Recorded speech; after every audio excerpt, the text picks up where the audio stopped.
ഉണ്ടാക്കാൻ പറ്റിയ ഒരു ചിക്കൻ കറിയാണ് എടുത്തിരിക്കുന്നത്. ഇത് നമുക്ക് സാധാരണ ഇടിയപ്പവും അല്ലെങ്കിൽ അപ്പവും ഒക്കെ കഴിക്കുന്ന മാതിരി ചിക്കൻ സൈഡ് ഡിഷായിട്ട് എടുത്തിട്ട് നമുക്ക് കുറേശ്ശെ മിക്സ് ചെയ്ത് കഴിക്കാം.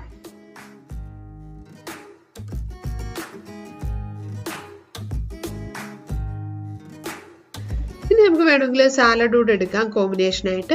അതിൻ്റെ ആവശ്യമില്ല, ചിക്കൻ കറി ഉണ്ടെങ്കിൽ അടിപൊളിയാണ് ചൂടോടെ മിക്സ് ചെയ്ത് കഴിക്കാനായിട്ട്.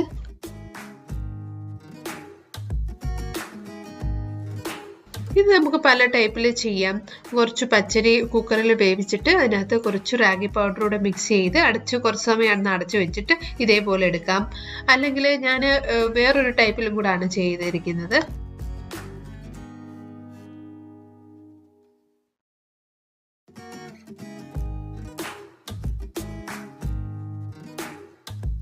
കുറച്ച് ഗോതമ്പിന്റെ റവയൊന്ന് വറുത്ത ശേഷം അതും കൂടി ഇതിൽ ആഡ് ചെയ്തിട്ട് അങ്ങനെയാണ് ഞാൻ